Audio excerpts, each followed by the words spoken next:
सुप्रभात बच्चों। हम पढ़ रहे थे अरविंद कुमार सिंह द्वारा लिखित चिट्ठियों की अनूठी दुनिया निबंध को। तो इसमें मैंने आपको बताया था कि चिट्ठियों की दुनिया होती है वह अनूठी होती है, अनोखी और सबसे अलग दुनिया होती है। जो चिट्ठियाँ और जो आजकल के समय में हम लोग एसएमएस करते हैं, जिसको लघु संदेश सेवा कहते हैं, ईमेल करते हैं।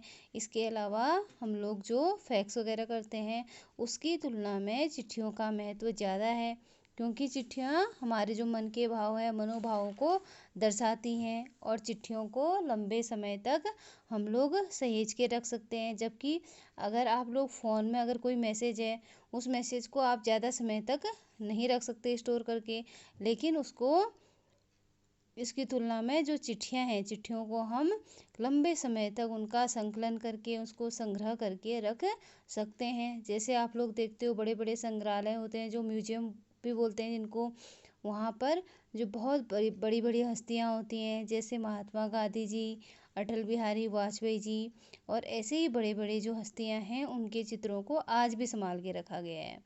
तो इस पाठ में आपको जो चिट्ठियों के महत्व है उसके बारे में बताया गया है। तो आइए पाठ को आगे शुरू करते हैं। जहाँ तक पत्रों का सवाल है, अगर आप बारीक से उनकी तह में जाएं तो आपको ऐसा क्यों नहीं मिलेगा, कोई भी नहीं मिलेगा जिसने कभी पत्रों को न लिखा हो, न लिखाया हो या पत्रों का बेसब्री से इंतज़ार न किया हो। हमारे सैनिक तो पत्रों का जिस उत्सुकता से इंतज़ार करते हैं उसकी कोई मिसाल नहीं। एक दौर था जब लोग पत्रों का महीनों तक इंतज़ार करते थे, पर अब वह बात नहीं। परिवहन साधनों के विकास ने दूरी बहुत घटा दी है। पहले लोगों के लिए संचार का इकलौता साधन चिट्ठी ही थी, पर आज और भी साधन विकसित हो गए हैं। तो यहाँ पे जो पहले के समय की बात है, तब की जब क्या कहते हैं मोबाइल फ़ोन का इतना प्रयोग नहीं होता था, मोबाइल फ़ोन बने ही नहीं थे। सिर्फ जो हमारे टेलीफोन हैं, लैंडलाइन फ़ोन है, उनका इस्तेमाल होता था। तो उस समय में पत्रों का बहुत ज़्यादा महत्व था। उस समय में अगर किसी व्यक्ति को अपना कोई संदेश दूसरे तक पहुंचाना है तो वो पत्र लिखकर ही अपना संदेश दूसरे तक पहुंचाता था। तो लोग पत्र, जैसे जो डाकिया है, डाकिए के आने का बहुत ही बेसब्री से इंतज़ार करते थे। वो सोचते थे कि कब डाकिया आएगा, हमारी पत्र लेके लेके आए। तो इसका बहुत ज़्यादा पहले के समय में बहुत ज़्यादा इसका महत्व था पत्रों का। तो एक हमारे जो सैनिक हैं, सैनिक लोग भी पत्रों का बहुत उत्सुकता से इंतज़ार करते थे। सैनिक जो बॉर्डर पे होते हैं वो वहाँ पर, और जो उनके घर वाले होते हैं घर पर, तो उन पत्रों का बहुत ही बेसब्री से इंतज़ार करते थे। अब आपके घर में भी आपके पापा या दादाजी लोग जो भी मतलब सैनिक फौज में होंगे, तो उनसे आप पता करिए कि पहले के समय में पत्रों का क्या महत्व था, किस प्रकार वो अपने पत्र घर को भेजते थे और घर के लोगों के पत्र आने का बड़ी बेसब्री से इंतज़ार किया करते थे। और कभी कभी तो ऐसा होता था बच्चों की पहले महीनों लग जाते थे पत्रों के इंतज़ार में। पत्र आने जाने में समय काफ़ी लगता था, क्योंकि उस समय में जो परिवहन के साधन हैं हमारे, गाड़ी, जो हवाई जहाज़ हैं, ट्रेन है, रेलगाड़ियाँ, इनका इतना विकास नहीं हुआ था जितना आज हुआ है।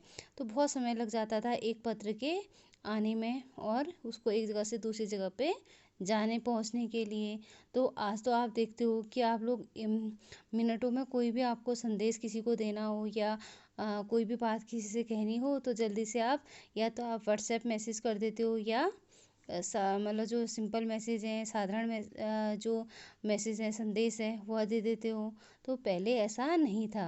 आज की तुलना में पहले के जो परिवहन के साधन हैं या आपके जो ये कम्युनिकेशन के साधन हैं, ये सब इतने विकसित नहीं थे। तो ये आपको लेखक यहाँ पे बताना चाहते हैं। आज देश में ऐसे लोगों की कमी नहीं जो अपने पुरखों की चिट्ठियों को सहेज और संजोकर विरासत के रूप में रखे हुए हैं। या फिर बड़े बड़े लेखक, पत्रकारों, उद्यमी, कवि, प्रशासक, सन्यासी या किसान, इनकी पत्र रचनाएं अपने आप में अनुसंधान का विषय हैं। अगर आज जैसे संचार साधन होते तो पंडित नेहरू अपनी पुत्री इंदिरा गांधी को फ़ोन करते, पर तब पिता के पत्र पुत्री के नाम नहीं लिखे जाते, जो देश के करोड़ों लोगों को प्रेरणा देते हैं। पत्रों को तो आप सहेज कर रख सकते हो, पर एसएमएस संदेश को आप जल्दी ही भूल जाते हैं। कितने संदेशों को आप सहेज कर रखते हैं? तमाम महान हस्तियों की तो सबसे बड़ी यादगार धरोहर उनके द्वारा लिखे गए पत्र ही हैं। भारत में इस श्रेणी में राष्ट्रपिता महात्मा गांधी का नाम सबसे आगे रखा जा सकता है। तो यहाँ पे आपको लेखक बता रहे हैं कि हमारे देश में आज भी ऐसे लोगों की कमी नहीं है जिन्होंने अपने पुरखों अर्थात अपने जो परिवार के बड़े लोग थे उनकी चिट्ठियों को बहुत ज़्यादा अच्छे से सहेज कर संभाल के रखा है, उनको संभाल कर और सहेज कर मतलब संभाल कर संजो कर मतलब इकट्ठा करके रखा है उन चिट्ठियों को, कि वो उनकी किसमें यादगार के रूप में रखा है। इसके अलावा बहुत से जो बड़े बड़े जो लेखक हैं उनकी रचनाएं भी हमें पत्रों के रूप में मिलती हैं। जैसे आप ये पाठ पढ़ रहे हो, ये भी एक पत्र के रूप में लिखा गया था जो आज आपको पढ़ने को मिल रहा है। ऐसे भी अन्य जो पाठ आप पढ़ते हो तो पत्रों के रूप में लिखे गए थे, इसीलिए तो आज आप इनको पढ़ पा रहे हो। अगर यह एसएमएस के रूप में होते तो क्या आज आप इनको इतने मतलब करीबी से पढ़ पाते, या क्या आप लेखक के मनोभावों को समझ पाते? तो आज आप इन्हीं पत्रों के माध्यम से मनोभावों को समझ पा रहे हैं। अगर संचार के साधन, अब ये बात कही जा रही है कि जो बड़े बड़े पत्रकार हैं, उद्यमी हैं, जो व्यापार करते हैं, और जो कवि लोग होते हैं, और जो प्रशासक मतलब जो नेता लोग होते हैं, सन्यासी सन्यासी जो आपके साधु संत होते हैं, किसान, उन लोगों की भी बहुत सारी रचनाएं हैं जिनको आप अनुसंधान का विषय भी माना जाता है। अब बहुत सारे आप लोग देखते हो कहते हैं इस विषय पर यह रिसर्च कर रहा है, अनुसंधान कर रहा है, तो ये अनुसंधान का विषय भी यही पत्र माने जाते हैं। अब आज संचार के साधन, आज आप लोग देख रहे हो जो संचार के साधन है अर्थात जो कम्युनिकेशन के साधन हैं वह पहले की तुलना में काफ़ी विकसित हो चुके हैं। अगर ऐसा पहले होता, यहाँ पे पंडित जवाहरलाल नेहरू जी के समय की बात की जा रही है, अगर ऐसा पहले होता तो पंडित जवाहरलाल नेहरू जी अपनी बेटी जो इंदिरा गांधी, जो हमारे देश की पहली महिला प्रधानमंत्री थी, और पंडित जवाहरलाल नेहरू आप जानते हैं वो भी पहले प्रधानमंत्री थे वो, और उनकी बेटी पहली महिला प्रधानमंत्री थी। तो पंडित जवाहरलाल नेहरू जी अपनी पुत्री को फ़ोन नहीं करते, वो फ़ोन नहीं करते, पत्र नहीं लिखते। तो उनके द्वारा लिखा गया पत्र इस बात का प्रमाण है कि उस समय पे पत्रों का कितना महत्व था। लोग पत्रों को अपनी प्रेरणा का स्रोत मानते थे, और पत्रों को आप सहेज कर रख सकते हो अर्थात उनको इकट्ठा करके रख सकते हो। लेकिन आप जो एसएमएस होता है, एसएमएस अर्थात आपको बताया था लघु संदेश सेवा होती है, जो उसको आप जल्दी ही भूल जाते हो, उनको इतना समय तक याद नहीं रह सकता। आप लोग देखते हो आप कितने ही मैसेज रोज़ किसी को करते हो, तो क्या आज आपको वो सारे मैसेज याद हैं? नहीं है। अगर उसकी जगह पे आपने किसी को पत्र लिखा होता और पत्रों को आप उनको इकट्ठा करके रखा होता, तो वो पत्र आपको देख के एक बार आपको याद आ जाता और आप उसको भूलते नहीं। कितने संदेशों को आप संदेशों को आप सहेज के नहीं रख सकते हो, ये बात यहाँ पे लेखक हमें बताना चाह रहा है।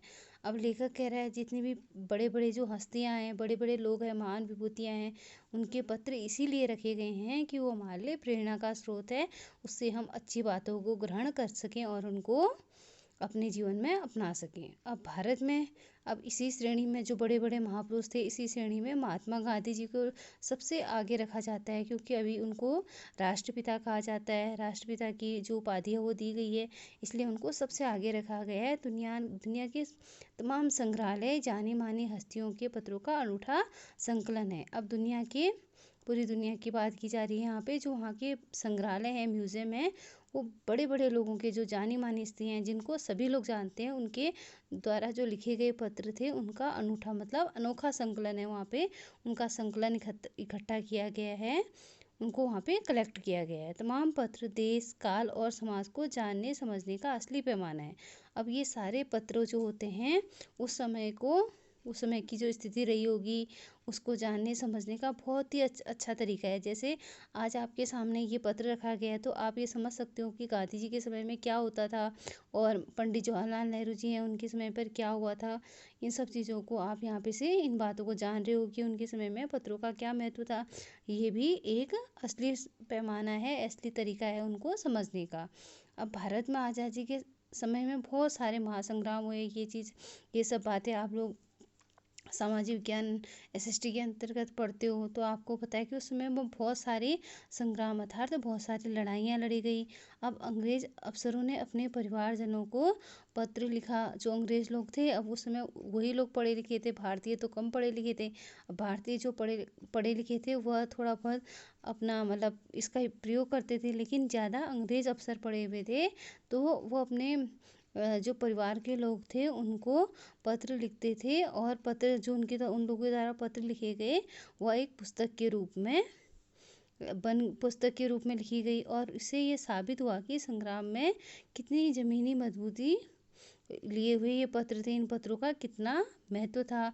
अब अंग्रेज़ों ने जब उसमें पत्र लिखे तो उन लोगों ने अपनी मतलब प्रशंसा की, तो उसमें उनका ही ज़्यादा महत्व है उन पत्रों में। और जो हमारे देश के लोग थे उन्होंने जो कार्य किए तो उनके लिए उन्होंने उसी विषय पे उसको लिखा। महात्मा गांधी के पास दुनिया भर से तमाम पत्र केवल महात्मा गांधी इंडिया लिखे आते थे और जहाँ भी रहते वहाँ तक पहुँच जाते। आज़ादी के आंदोलन के कई अन्य दिग्गज हस्तियों के साथ भी ऐसा ही था। तो बच्चों उस महात्मा गांधी के समय में ऐसा था कि महात्मा गांधी जी इतने मतलब लोगों में प्रशंसनीय थे, इतने चर्चित थे कि उनके नाम का सिर्फ ये लिखा हुआ आता था कि दुनिया के किसी भी कोने से महात्मा गांधी इन इंडिया, भारत में महात्मा गांधी। तो वो पत्र वो जहाँ भी होते थे उनके पास वो पत्र मिल जाता था। मतलब लोगों में उनकी इतनी ज़्यादा धाक थी, लोग उनको इतना ज़्यादा पसंद करते थे। जैसे आजकल के समय में आप देखते हो मोदी जी को लोग इतना ज़्यादा मानते हैं, पूछते हैं। अगर उनके नाम कोई भी पत्र आ गया तो सीधे उनके पास जाएगा। तो ऐसा ही महात्मा गांधी जी के समय में था, उनको युग पुरुष कहा जाता था। तो लोग जहाँ भी उनके नाम का कोई भी पत्र होता था तो वो अगर किसी भी दिन हमारे देश के किसी भी कोने में होते थे तो वहाँ तक वह उनके नाम का लिखा पत्र उनको मिल जाता था।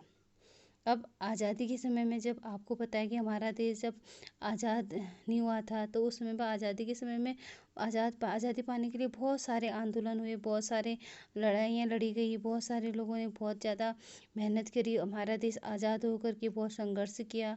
तो बहुत सारी जो दिग्गज हस्तियाँ मतलब बड़े बड़ी हस्तियाँ थी जिन लोगों ने बहुत अच्छे अच्छे कार्य किए, उन लोगों ने भी इन्हीं पत्रों का प्रयोग किया। और उनके साथ भी यही होता था कि वो जहाँ भी होते थे उनके पत्र भी वहाँ पहुँचाते थे, क्योंकि उनके लोगों में वो लोग इतने चर्चित थे, इतने मतलब जाने माने थे। तो आज के लिए इतना ही। धन्यवाद।